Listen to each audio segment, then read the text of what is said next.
Hello guys, welcome back to my channel. তো আগের এপিসোডে লাস্টে আমরা দেখেছিলাম পাস্টের কথা মনে পড়ার পর তো ইয়ঞ্জনের মম অনেক বেশি রেগেছিল। তখনই সেখানে ইয়ঞ্জন জিংসিকে নিয়ে চলে আসে অ্যান্ড তাকে দেখিয়ে মম তো একদমই ফায়ার হয়ে যায় অ্যান্ড তাকে ঠেলে দিয়ে বলে যে বেরিয়ে যাও আমার বাসা থেকে, আমি তোমার মুখও দেখতে চাই না।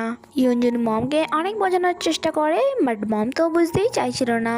মম গু ফ্যামিলিকে অনেক বেশি ঘৃণা করতো অ্যান্ড এটা জানার পর যে জিংসি ওই ফ্যামিলিরই মেয়ে, তাকে ডটার ইন ল হিসেবে অ্যাকসেপ্ট করা সম্ভব ছিল না অ্যান্ড অনেক চাচানোর ফলে এখানে ইয়ঞ্জনের মম অজ্ঞান হয়ে যায়। তারপর আমরা দেখি তারা হসপিটালে ছিল অ্যান্ড ইয়ঞ্জন এখানে অনেক বেশি ভয় পেয়েছিল কারণ সে চাইছিল না যে মমের কিছু হয়ে যাক। আর তখনই সেখানে ডক্টর আসে অ্যান্ড তাকে জানায় যে তোমার মমের কন্ডিশন অনেক বেশি ক্রিটিক্যাল অ্যান্ড ওনার এই সার্জারিটা শুধুমাত্র ডক্টর যাওই করতে পারবে অ্যান্ড যিনি রিটায়ার হয়ে গেছে অ্যান্ড এখন অ্যাব্রোডে আছে। যখন ইয়ঞ্জন ডক্টর যাও এর লোকেশনের ব্যাপারে জানতে চায়, ডক্টর তাকে না বলে সেখান থেকে চলে যায় অ্যান্ড তখন সেখানে তাংও চলে আসে। এই হসপিটালটি তাংয়ের কথাতেই চলে, এই সব কিছু সেই তো করা ছিল যাতে সে জিংসিকে তার জালে ফাঁসাতে পারে অ্যান্ড সে আসা মাত্রই বলে তোমার মমের কন্ডিশন অনেক বেশি খারাপ, তাই হঠাৎই কিছু হয়ে যেতে পারে অ্যান্ড তার এই কথাটা ইয়ঞ্জনের অনেক বেশি খারাপ লাগে অ্যান্ড সে তার উপর অনেক বেশি রেগে যায় অ্যান্ড এখানে জিংসি তাকে শান্ত করে। ইয়ঞ্জন তার সাথে কোনো ঝামেলায় জড়াতে চাইছিল না কারণ সে তার মমকে নিয়ে অনেক বেশি চিন্তায় ছিল।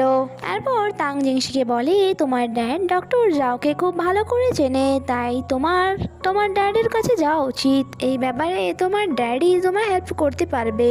এবার তাং এটা সত্য বলছিল না এটার পেছনেও তার কোনো উদ্দেশ্য ছিল, তা তো আমরা ড্রামার আগে গেলেই জানতে পারবো। অ্যান্ড সেখানে আসা বাংলিও তাদের এই সব কথা লুকিয়ে লুকিয়ে শুনে নেয়। জিংসি ইয়ঞ্জনের মমকে বাঁচানোর জন্য তার ড্যাডের কাছে যাওয়ার জন্য রাজি হয়ে গিয়েছিল যাতে সে ডক্টর যাওকে এখানে নিয়ে আসতে পারে। নেক্সট সিনে আমরা জিংসি দেখি সে তার ড্যাডের সাথে দেখা করতে গিয়েছিল বাট কেউই ডোর ওপেন করছিল না, তাই সে তার ড্যাডকে আওয়াজ দিচ্ছিল যাতে তার ড্যাড তার কথা শুনতে পায় অ্যান্ড আমরা দেখি সেখানে তাঙ্গও ছিল, তার মানে এই সব কিছু তার একটা চাল ছিল অ্যান্ড আমরা জানতে পারি সে জিংসিকে পাওয়ার জন্য এই সব কিছু করেছিল। অ্যাকচুয়ালি ডক্টর যাও জিংসির ড্যাডের নয় বরং তাঙ্গের ফ্রেন্ড ছিল, সে চাইলে খুব সহজেই ডক্টর যাওকে এখানে নিয়ে আসতে পারতো কিন্তু সে চাইছিল জিংসির ড্যাডকে দিয়েই জিংসিকে ব্ল্যাকমেল করাতে। তাই সে এখানে ড্যাডকে বলে ট্যাং ফ্যামিলি আপনার হেল্প করার জন্য রাজি আছে, যদি আমরা একসাথে মিলে বিজনেস করি তাহলে আপনি বিজনেসে বেশি প্রফিট কামাতে পারবেন। আর যেহেতু জিংসির ড্যাড এক বিজনেসম্যান ছিল তাই সে তার মেয়ের থেকে এই বিজনেসকে বেশি ইম্পর্টেন্ট মনে করে অ্যান্ড এখানে তাংয়ের অফারটা অ্যাকসেপ্ট করে নেয় অ্যান্ড তাকে কথাও দেয় যে জিংসির বিয়ে আমি তোমার সাথেই করাবো অ্যান্ড এখানে তাং ড্যাডকে এটাও বলে দেয় যে জিংসির 2 সন্তানের ড্যাড আর কেউ নয় ইয়ঞ্জন। ইয়ঞ্জনের মতো একটি ছেলেকে আপনি কখনোই অ্যাকসেপ্ট করবেন না, সে জিংসির যোগ্য নয় অ্যান্ড তার জন্যই আপনার কোম্পানির রেপুটেশন খারাপ হয়েছে।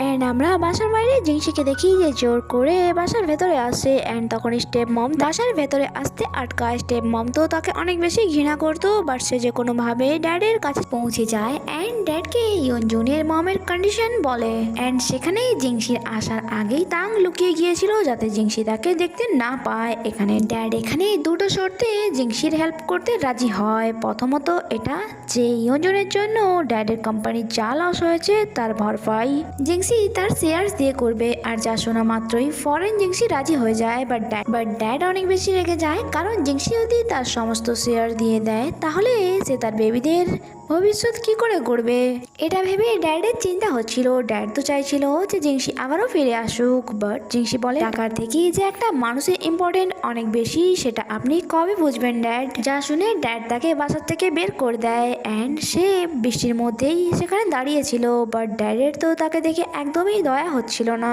ড্যাডও তার মেয়েকে ভালো করে চিনতো যে সে মরে যাবে বাট এখান থেকে এক পাও নড়বে না।